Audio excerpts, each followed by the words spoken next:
Hello once again, everybody, and thank you for joining me here on this Tuesday, May 5th edition of Bang the Book Radio. My name is Adam Burke, your host for the next half hour or so, as we chat a grab bag of things here with Brian Blessing, the host of Sportsbook Radio and Vegas Hockey Hotline. We're going to talk about some horse racing. We're going to talk about the NHL. We're going to talk about NASCAR's return, which is coming up here in about a week and a half or so. A lot of stuff that's finally getting put on the calendar here, some stuff for us to finally look forward to. We'll chat about some of that here on today's edition of the show.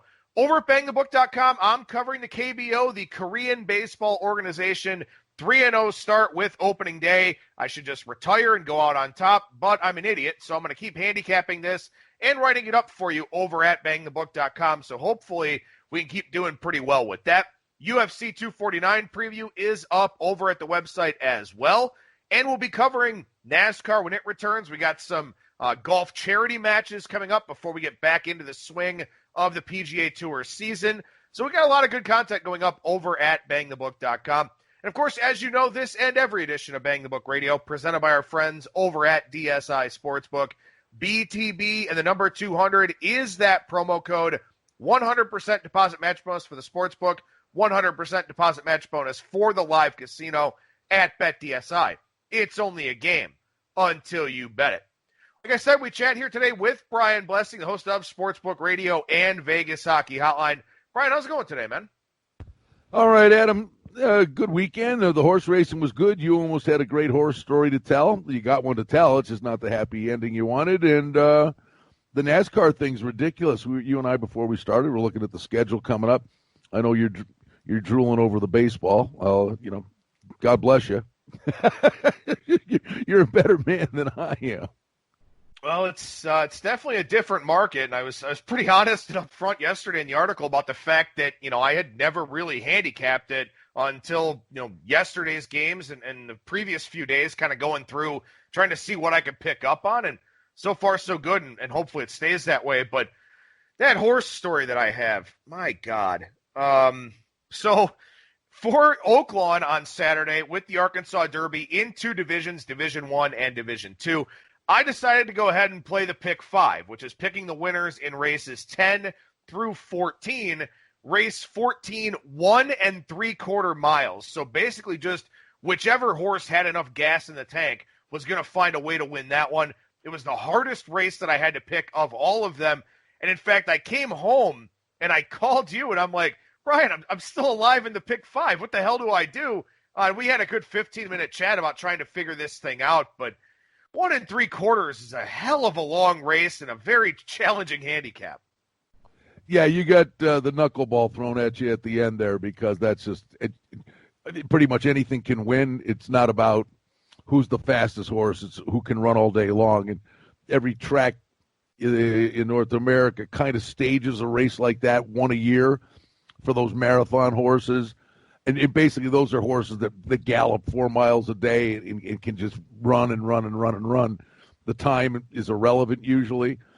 So it was one of those things where a myriad of horses could have won the race. I think the ones you had alive ran 3rd and 4th, and the one we ultimately thought in the 15 minutes we had, the one that could beat you, ran 2nd. So you try a mini hedge was the exacta, and that worked. And he ended up on top of a couple of the horses you had. The other problem was there was another one out there that got to the rail, and there's a speed bias at Oaklawn. There had been throughout the meet, and anything that was on the rail just kept on going. And old Tyler Bays let you down. He was on the rail and panicked. Well, and speaking of that, let's kind of touch on that for a minute. You mentioned the speed bias, you mentioned the rail, and that was something that people were talking about on social media basically from the jump on Saturday, saying, this isn't any fun. It's get to the rail and you win the race kind of going away. And we talk about that in a live betting context with, football, basketball, whatever else, something that you kind of pick on while the game is going on, something you pick up, while the game is going on. You start live betting into that angle. You start, kind of playing it a little bit. And that's something, if you get a chance to just kind of sit and watch these tracks, or maybe if you know the reputation of a track, that's something that can be very, very profitable for you as you're going through your day, kind of breaking down the form and watching these races go off. No, there's no doubt. I mean, there's so many, intricacies to the sport. And the funny thing is, I mean, it's easy for, a fat ass like me to sit here and say this for the jockey that's, going to hop on the 1,200-pound animal going 30 miles an hour and risk his life every time he does it. But that's what they're doing, and they're making, some of them in races like that can make big bucks doing it. And sometimes you just sit there and you shake your head. I mean, there had been a speed bias at that track basically the entire meet, and it was exacerbated on the weekend with the big races. And it's funny, Mike Battaglia from NBC, his brother, remember Mike, I don't know if he's still on NBC, but for many, many years, he's still the morning line odds maker guy at Churchill Downs. And his brother Bruce is a good friend of mine. And Bruce and I would talk all the time. Back in 2005, Bruce told me on Wednesday, leading up to the Derby, he said, the rail is gold. He said, the rail is dead. He said, the inside three paths are an absolute quagmire. If horses go down there, they're done. And to this day, I say a Fleet Alex should have won the Kentucky Derby, would have been he'd have been in that virtual Triple Crown race, which was the gift from the gods. We'll talk about that. But sure enough, here's Bruce telling me this on Wednesday, and here comes a Fleet Alex roaring up in the Kentucky Derby, and Jeremy Rose, the young rider at the time, he ducks him down into the two-hole coming for home, and the horse just stopped. It was like he just ran him into the dead part of the track. And you just wonder, and we're talking about the race you needed to pick five. Tyler Bays is on the rail going down the backstretch in a marathon race, and he runs up on heels on the horse. He had a ton of horse, and there was it was like, okay, the horse wanted to go, and he's trying to hold him back. But the horse runs up on heels and gets set back 5 lanes.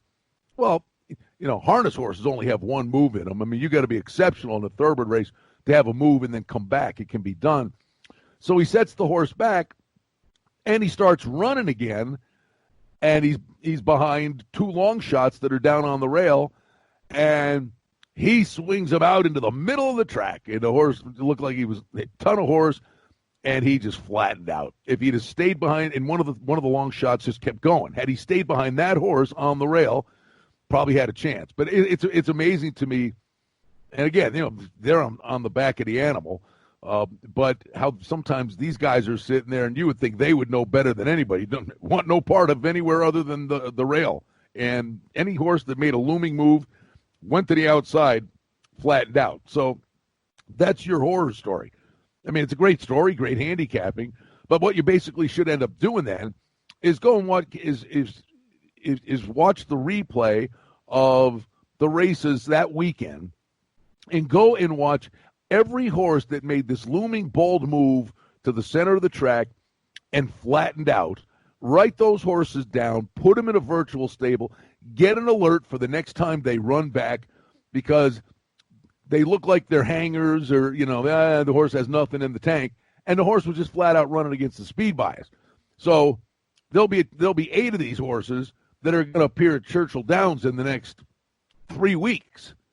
And those horses will go off 8-1 when they should be going off 8-5, and they're going to run like reindeer for you because they were running against the bias. So you take the negative, you try to turn it into a positive.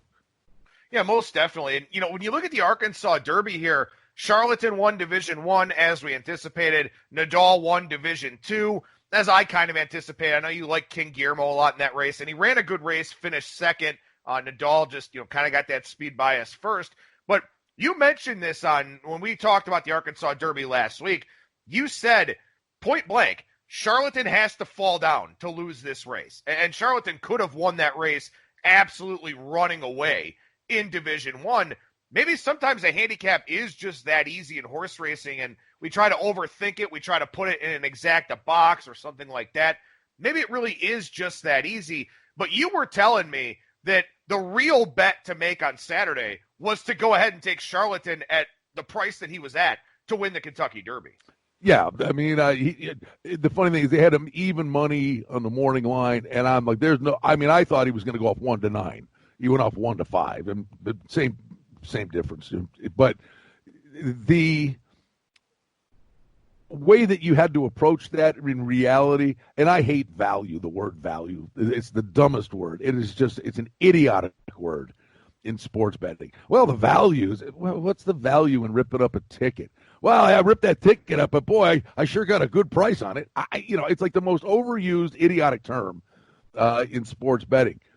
The wise play was at plus 550 to win the Kentucky Derby was to bet Nadal before that race.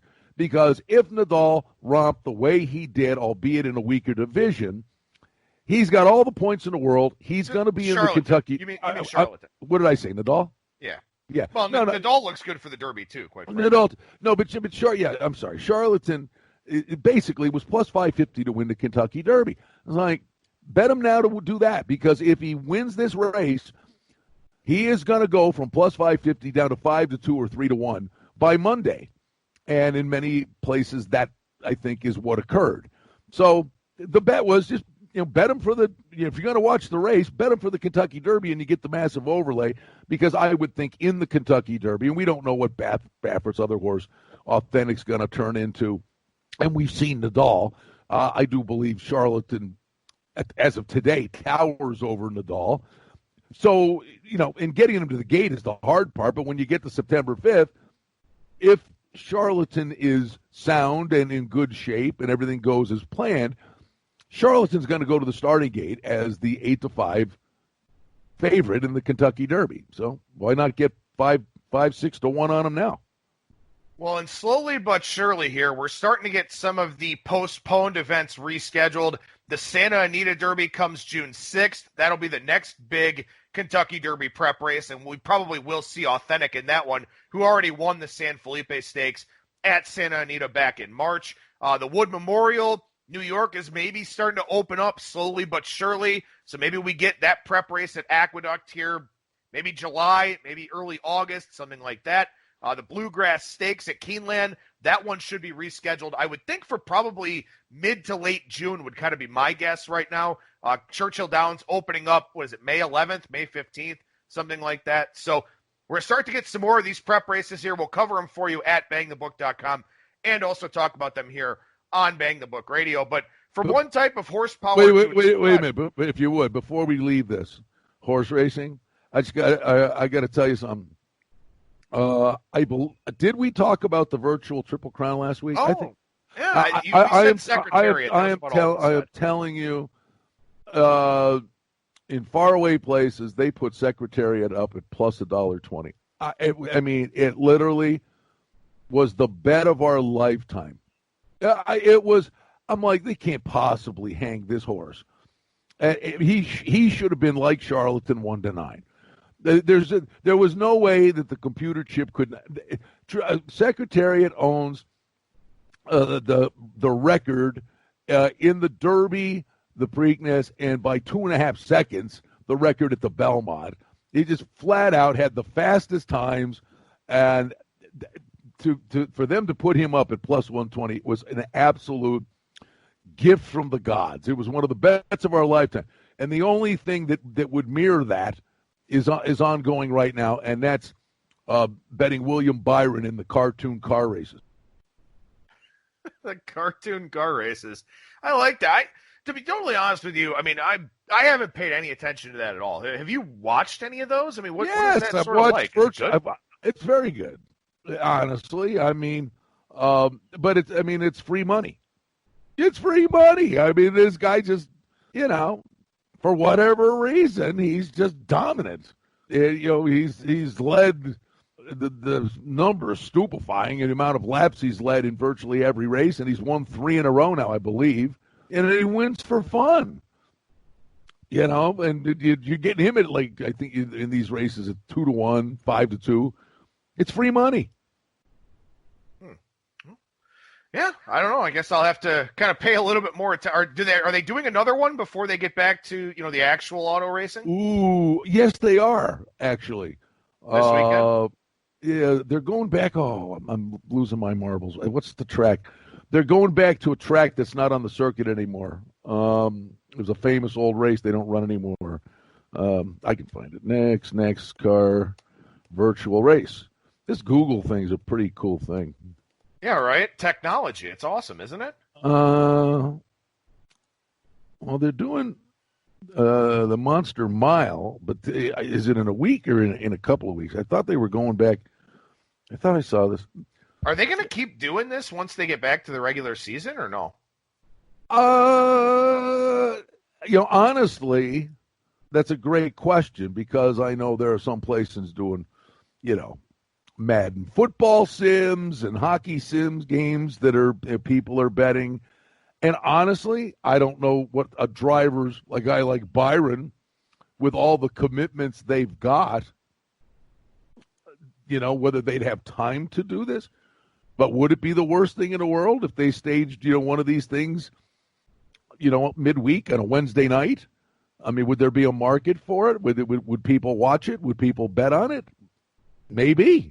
I don't know that the guys, the drivers, when they're in the they wouldn't have time. Obviously, it's still. What are you doing tonight? Nothing. Oh, let's do the virtual car race. But there may be a market for it. So NASCAR, in its regular form, comes back here May 17th, barring some sort of interruption or, a coronavirus case or something like that. But really interesting here, it's 7 total races for NASCAR in 11 days, 4 Cup Series races over those 11 days. Darlington, May 17th and May 20th. Charlotte, May 24th and May 27th. So those are the 4 Cup Series races. In between, 2 Xfinity Series races, 1 truck race. A lot to unpack here with this NASCAR stuff. First of all, you've got the quick turnaround. Second of all, you don't have qualifying. There's no practice. There's no qualifying. It's, you're out on the track and that's that. So, man, this is going to be a really difficult handicap in some respects. But in other respects, as you and I were talking about before we started recording, you wreck your car, you blow an engine, something like that with a big team, it doesn't matter. Somebody writes a check, the engine's there or whatever. You're a smaller team, you're SOL for that next race potentially. The smaller teams. Yeah, I mean, like a smaller team, although he's a different animal now. The example would have been like Martin Truex when he was the Furniture Row and they were based out of Denver. Now he's on Joe Gibbs, so let's give him another car. But maybe the Wood brothers, the Benedetto car, or guys like that. Yeah, you wreck. They have 2 or 3 good cars. Some of these other guys have an army of cars. They can just, we'll just take this other backup off the truck, and it's as good as, the majority of the field. Then it becomes the driver's problem.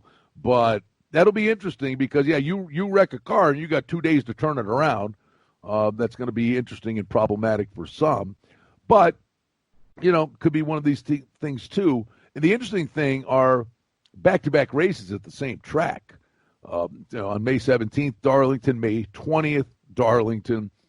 Then they go Sunday, Wednesday at Charlotte Motor Speedway, one of them being the Coca-Cola 600, which is kind of a quirky deal to go that far.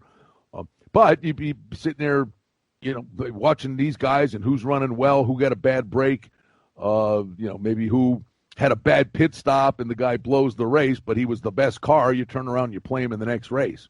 So it's weird. I think you'd be able to watch a race with an eye on the one that's coming back in 3 days.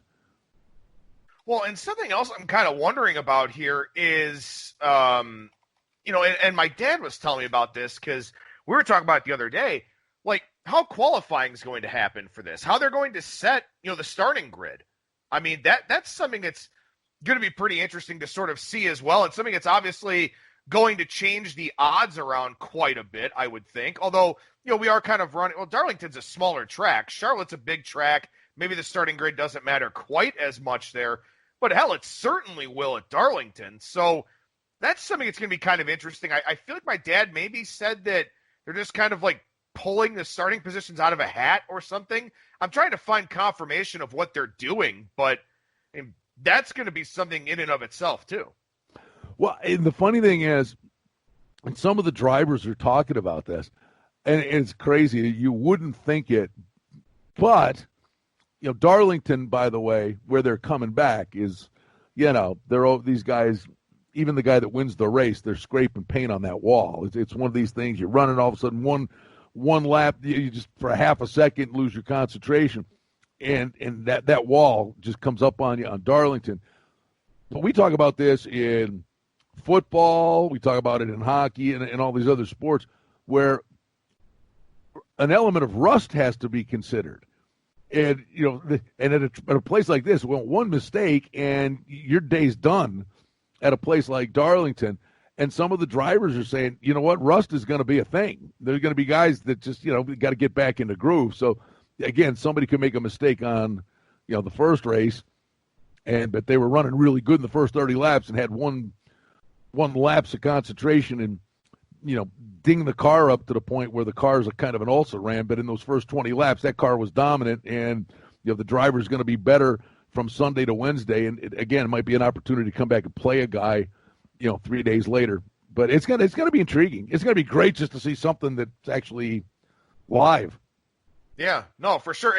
And something else too. I know you like to bet into this specific market, and maybe it's something we all need to focus on a little bit more here with NASCAR coming back. Instead of throwing darts and trying to figure out who the hell is going to win these things, play those smaller group plays where you get the highest finisher in a certain group. You're going to have Matt Kenseth, who's out there, hasn't driven a car, with this current aerodynamics package. You're going to have guys that maybe have first-year crew chiefs to the point where, they're going to have, I think they have different, methods of stoppage, different pit stops because they're trying to social distance and whatever the hell else. New crew chiefs, that's going to be a challenge. Obviously, if you got some new team members, stuff like that, that's going to be a challenge. And then, like you said, the rust element to all of this of, some of these guys haven't driven a car in, 2 months, So, not in NASCAR, not a stock car, but, maybe the group play is kind of where you look here, especially coming off of that first race where you get a second race right away and you've got it all fresh in your mind of what happened, although they are qualifying for the Coca-Cola 600. So I just like everything else we've been talking about since this effing virus began, just so much uncertainty across everything. Well, it's funny. I really started doing this last year. I'd always bet the NASCAR races and, have a some guy 15 to 1 or whatever, and enjoy it and watch the race. But the more I watched it, the more I started to really know a lot more about it. And I've watched it forever, but really started to focus on it. And it was on my slate of things to play every week to the point where those group matchups that are often, first of all, you get a favorite, let's say Logano, for argument's sake, could be the 4-1 favorite or 9-2 favorite to win a race. But you put him in a group matchup with Kyle Busch, Martin Truex, and Brad Keselowski, and in that group matchup, he's plus 275. Well, he's got to beat 3 guys. He doesn't have to beat 33 guys. And he could have a bad day, but those other 3 guys could get in an accident, and you're still winning that bet. Yeah, but the other thing is, to me, it's the mid-pack guys. Like, well, then I'll look at some of these group matchups and go, to me, somewhere in Group G, guys that are going to end up running 15th to 20th.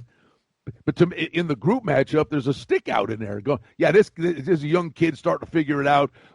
Showing marked improvement every week, and this guy always gets himself. It's like, bam, that guy's a stick out, and have a stronger opinion on like the 5th or 6th group matchup, and it makes you actually. Then you're watching the race within the race. They're showing the leaders, and you're sitting there and you're watching that clock on the left wall there. 0.4 of a second ahead for my bet.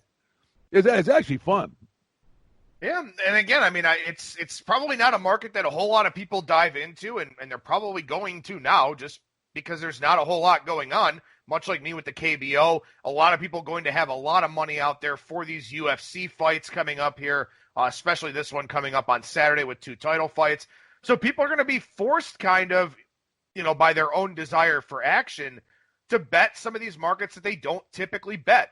We talk about horse racing a lot now at BangTheBook.com and here on the show, a market that a lot of people that listen to the show probably weren't invested in because we do a lot of football and basketball and baseball stuff. So, well, think about this, Adam, and we were talking on my show here, Sportsbook Radio, with a lot of the sportsbook guys, and I'm telling you, for starters, like a handful of the places in town have the sports app and the racing app, that they will see more people will sign up and get the horse racing app. But horse racing on the back end of this thing will be a small winner. If all the tracks had been running, I think maybe it could have been a big winner, but $41 million was the handle on the Oaklawn races the other day. Well, it was a record. No good for Oaklawn Park because they're getting 3 cents on every dollar instead of $18 to $26 on win and exotic wagers with the on-track handle. But what it was telling you is the level of interest was through the roof. People paid attention to it. And in fact, I thought that virtual Triple Crown race, I thought NBC, and believe me, I give them credit because the coverage of the American Pharoah thing was exceptional.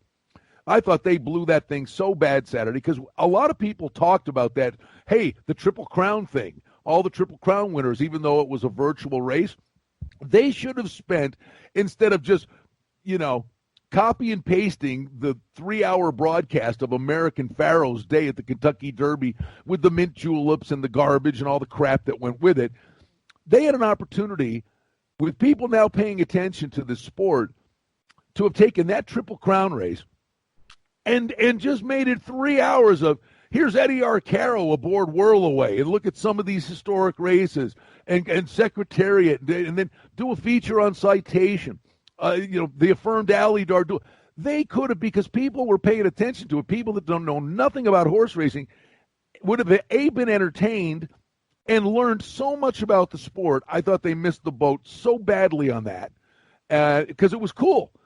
But the other thing that's going to happen is that guys that are, sports bettors that walk into a sports book and make their football bet or baseball bet or NBA or hockey or whatever it is. Now, a lot of these guys are going to walk in to the sports book and they make their bet, and they look up and they say, oh, there's 3 minutes to Belmont. Well, now they know enough to be dangerous because they played the horses. Now they're going to walk over to the side of the book, take a look at the form, and bet Belmont. So horse racing is going to be I think, a winner in this on the back end, but the big winner in all of this, just because what is the new normal? The new normal are the sports apps are going to be absolutely insane because people are going to say, I'll go into the sports, at least for the foreseeable future. I'll go into the sports book and I'm going to open up a sports betting account. People like to hold the ticket. But now they're going, I only have to go to the book once instead of putting a mask on and this, that, and go in there every day. You watch how sports apps, the sports betting apps, not that they weren't exploding to begin with, but it was like, probably half the handle was on apps. But you watch that number rise. Oh, yeah, absolutely. That's definitely an excellent point there. And, especially, too, we're seeing, Tennessee is going to come online this year. That's all online. Tennessee doesn't have any casinos. So that's going to be 100% mobile and online betting. Virginia, they're going to come on late in 2020, probably December. That's all online as well. And we're seeing that, states are starting with retail, moving to online, and online is doing exceptionally well, and retail's kind of lagging behind. People, and it's also going to be this way just in general when you talk about sports. We've already seen attendance in decline anyway because people are going, I can sit on my couch, watch my 65-inch TV, not wait in line for the bathroom, get my beer out of the fridge, eat whatever I want. Attendance is down anyway. And now we're going to have people that there's going to be this initial wave of people like, oh, my God, I've got to get out of the house. I got to get out of the house. But then people are going to settle back in and do exactly what you're saying. Bet from their apps. They're not going to go to sporting events. They're going to watch them on TV. They're going to do carry out and drive through a lot more than they probably did previously. So, yeah, mobile betting is just going to go through the roof, to say the least. And especially as more sports do it and as more sports realize exactly what you're saying, there's going to be a lot more online options. We're not going to have in-person registration like we have in Nevada, in Illinois, in Iowa. It's going to be sign up from wherever you are and start betting with us. It's all going to explode. The fact that we have so much convenience now and we're actually able to take advantage of it is just going to further that even more. Well, and even the casual bettor, the recreational bettor, if they've got now an app They utilize the sports app where they never did in the past. It's like anything. It's right in front of you. It's impulse shopping. That if you watch what happens with live in-game wagering, because there are going to be a lot of casual guys that are now utilizing the app when they didn't use the app before.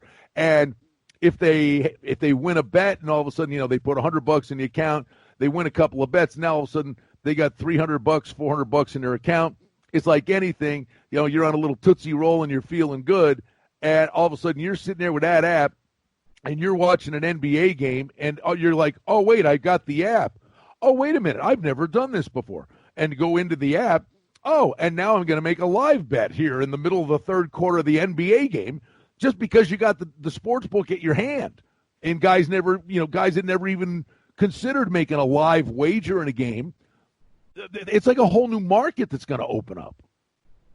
Well, speaking of television and maybe a lack of attendance here, the NHL is in a very interesting place right now. And I actually saw this on Twitter earlier in the week. This is a tweet from May 1st from Matt Sakaris. I apologize if I'm butchering his name.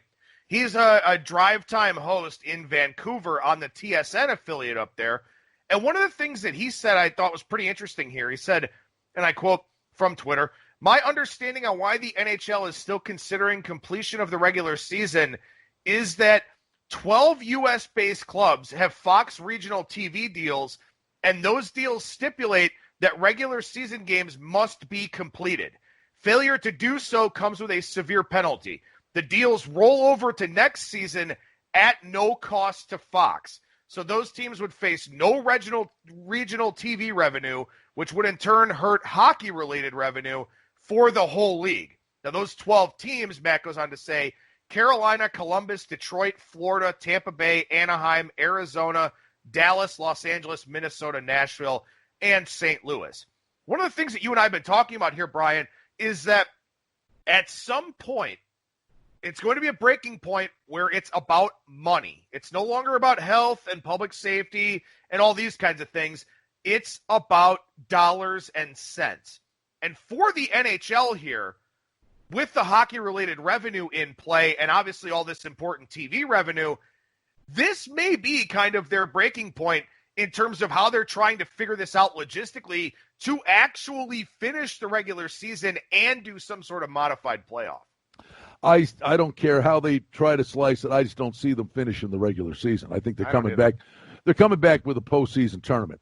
We've been saying all along, they'll hold out longer than anybody. Bettman even said just the other day, we'll start the next year as late as December. So they're going to have a Stanley Cup playoff tournament. The first problem is the big meeting they had yesterday is about the draft in early June. We can get into that. On the regional TV front, I would venture a guess, and I have not seen anybody report this, but virtually every market, they're doing it here in Vegas. I sit home. Last night I watched the Sabres-Leafs Game 4 in 1999, the year the Sabres, it was the Eastern Conference Final. The Sabres for 5 weeks have been showing, famous past games, teams. They've been showing this whole run to the Stanley Cup playoffs. So, I would think those games are on MSG, but I could only imagine that the same premise could exist with the Fox regionals, that they're sitting there going, yeah, we're not on live, but we're showing these past games, and we're showing them every night. So you were only going to get 3 nights a week on TV. Now we're showing a past game every night. The ratings are decent or not as good as a live game, but the ratings are still really good, and we're giving you extra days. I got to believe there's good faith, goodwill, the new TV deals coming in 22. I think the teams individually are finding ways to work with their broadcast partners. I don't see it sounds perilous. I can't see a Fox regional. I can't see it. Them just taking somebody and lopping their head off. I think there's wiggle room and ways to work with this. The other thing is when the NHL comes back, no fans are going to be there, so there's no gate. But people are so starved for this stuff, and the Stanley Cup playoffs are great. To me, they want to print money. I'm all in. Yeah, you want to make it a pay-per-view thing, all right? You're just watching this Last Dance thing with Michael Jordan. and they're during the NFL draft, they're saying, "Oh, tomorrow it's episodes 3 and 4, and don't forget on ESPN he curses, and on the other channel it's beeped out." Well, I'm telling you right now, the NHL's got a brain in their head. They do $9.95. You've got a network broadcast thing, and then it's the same feed, the same commercials, the whole thing, so that NBC wouldn't balk at it. You go to them. I'm in $9.95 for the Stanley Cup playoffs. I can hear the Nats sound, and even if it's hockey without announcers, or announcers that would sit back and instead of hiding from it, if you could hear these two guys on the side of a face-off sparring, really, hit me one more time. I'm going to hit you so hard I'll kill your pets. I swear to God. I got the license plate. I swear to God, I'm going to hit you with so many lefts you'll be begging for a right. To hear these guys and the crap they say to each other, it would be amazing. Absolutely amazing. $9.95 players, it's like they're mic'd up. I think it would be a massive money-making market for them. Yeah, I think so too. I mean, again, obviously, you slap an R rating or an NC-17 or whatever you have to do on it. But that's right. Yeah, I mean, it's they do this in spring training with Major League Baseball players, and it's fun. And I understand that maybe players don't want to be bothered over the course of the game. Some players won't want to do it. Some will be completely fine with it. But what you need to focus on now, because you've got to remember, next year in all these different leagues, people are still not going to go to crowded arenas. They're just not going to feel comfortable doing that. You have to enhance the at-home experience, and one great way to do that is to not make me listen to some baseball announcer bitch and moan about how the game was better 20 years ago. It's to hear these players. Because you're not going to hear the crowd. You're not going to hear the ambiance or anything like that. Mic the damn players, and let's enhance the at-home experience that way. Is there anything more infuriating? And I'll use these two guys. Yeah, I think they're spectacular, but just for argument's sake, for the visual, although they've done it. 18th hole at the Masters, they were showing a replay the other. It was Cabrera, when Adam Scott won the Masters, the Masters weekend, when they're showing the replays. Is there anything more infuriating? Cabrera's hitting his second shot into 18, and he's standing there with his son, who's the caddy. And they're talking, and you can hear them underneath, and they're talking. As I'm going to hit an 8. The wind's kicking up. Should we go with a 7? Well, I got 142 front, 149 middle, 147 to the pin, but they're having this debate, and the announcers go, well, they're trying to decide whether he does this or. Yeah, I get it. I said, I don't need you to tell me what they're talking about when all you have to do is shut the hell up and let me hear what they're talking about. It's infuriating. If you and there's going to be no fans, and that's why at golf it's so cool because you can hear them talk like the announcer if you let them. In hockey, Stanley Cup playoffs, the intensity of this, there are no fans. They don't have to wear mics. They'd be able to pick that up from anywhere. You'll hear what they're saying. Oh, yeah. I used to love that, man. I go to some of these minor league hockey games here in Cleveland, and there'd be, 200 people there on a Tuesday night with snow flying around. It's my dad and I, and you hear everything.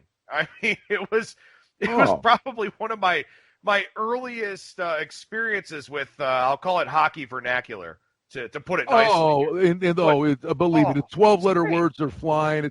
And even when the crowds are, sound is a funny thing. It's almost like, it's like being at elementary school. But we used to sit the top row or the lower goals at the old Odd in Buffalo, right across from the Sabres bench. And even with the crowd going nuts, it's amazing. If there was a guy line of sight on your level, talking through the din of the crowd, you could hear it, but it was only a handful of people. It was like their mouth was like an omnidirectional microphone. But sound is a weird thing. You could hear it through the din of the crowd if they were looking right at you talking. But I mean, if basically that was like talk about just an addendum and an add-on to great stuff with intensity and passion. To actually hear the stuff they're saying, it was one of the darkest days of my life. Is my best friend in Buffalo he was a cameraman between the benches. Now they have all the analysts are between the benches, so the cameraman between the benches is a thing of the past. You know, and he would call me every night. Game would be over. He'd go out to have a beer after the game, and he'd call me out here, and he'd say, "Oh, Rob Ray said this to Ty Domi. This one said this," and he's right between the benches, and they're chirping. And it was like a sitcom. The stuff I'd be in tears, belly laughing. The stuff he would tell me that these guys say to each other is priceless. I'm all about it, man. I am. I mean, I also don't really have a filter, and not very much offends me. So, it's right up my alley. But man, I'm telling you, who's going to be offended? But I am no wallflower. I talk like a trucker. If I'm within 10 yards of a microphone, darn's the worst thing you'll ever hear me say. But what is it about? And it's amazing. Every guy does it. And no matter all these years, if you love the sport, the tradition of it, even if your team's not involved, you watch them get the cup. That moment when they get the cup and they can celebrate. But virtually every guy gets the cup, skates right up to the camera, puts it over his head, and lets the F-bomb fly. Every guy. It's almost like you can't show it, but it's like Mike Emmerich saying it. I mean, but not one of them goes, yes. They raise it up, and it's like it's an automatic mechanism that if they put the cup over their head, they let the F-bomb fly every time. It's like, yikes, guys. I mean, you're on camera, and so you're worried about what they're going to say to during the course of a game. Oh, no, man. It's going to be great. I hope so. I hope that happens one day. And, I hope it happens with something like Rory and DJ against, Ricky and Matt Wolf. Just do it with something like that. Give us some of that banter in this, charity skins game that's coming up, and they're trying to plan some more stuff. What is it? Brady and Manning are playing with a couple of PGA Tour guys. Tiger's involved, I think. So, why not? It's not anything that kids can't hear, on a cable TV movie or anything these days. Let's get past it and have some fun and enhance that at-home experience. I'm telling you, it's a revenue. Hey, they're desperate for dough. It's a revenue stream. Oh, yeah. Oh, I love watching the hard knocks. I'm not saying, I'm going to turn it on because I'm going to hear a guy curse. That's not the point at all. These guys are hysterical. I mean, it's funny.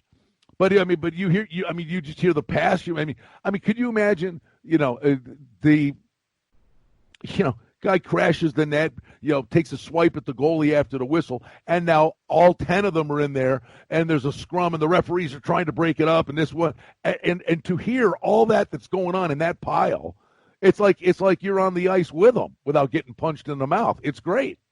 Yeah, that's exactly what we need. I think it would be a really awesome addition to all sports, and hockey especially, for you and I. But Brian Blessing, the host of Sportsbook Radio and Vegas Hockey Hotline. How can people check out those two shows of yours, Brian? Noon to 2 Pacific time, kshp.com. I archive the shows at sportsbookradio.com. Good stuff. And the hockey, they had the big meeting about the draft. We're going to dive into that a lot, about the prospects of returning for hockey, but I think they're going to stage the draft the first week of June. There's pros and cons to it, but again, it's a lot of the stuff we were talking about. Today's show, Pierre McGuire from NBC Sports is going to be on. That's at 1 Pacific, so we always get great hockey guests, and it's a lot of fun. And I usually put all the show links out on my Twitter at Brian Blessing. And waiting for this stuff to come back, buddy, so we can start hammering out some videos for Bang the Book again. Yeah, that'd be great. Make sure you check out Brian's hockey betting podcast as well with Cam Stewart. You can find all his stuff on Twitter at Brian Blessing. Brian, appreciate the time as always, man. Good to chat. Good to have some laughs, and we'll talk to you again next week. All right. Good luck in the Pick 5 this week. There you go. Sorry. Sorry. There's Brian Blessing, the host of Sportsbook Radio and Vegas Hockey Hotline, kshp.com, sportsbookradio.com as well. Close only works in Pick 5, horseshoes, and hand grenades. Close didn't work in the pick 5. I didn't win shit. It didn't work at all. Well, I got a story to tell. I won a story. Yippee. I was proud of you. Just to be breathing. It was fun, though. Yeah, it was. All right, Brian, you take care, man. Bye-bye. All right, there you go. There's Brian Blessing, the host of Sportsbook Radio and Vegas Hockey Hotline, at Brian Blessing on Twitter. Coming up on Thursday, another edition of the Bettor's Box, chatting KBO. We'll do some more Korean baseball on the Bettor's Box here on Thursday. That'll do it for me. Thank you so much for listening, everybody, and we'll talk to you again on Thursday.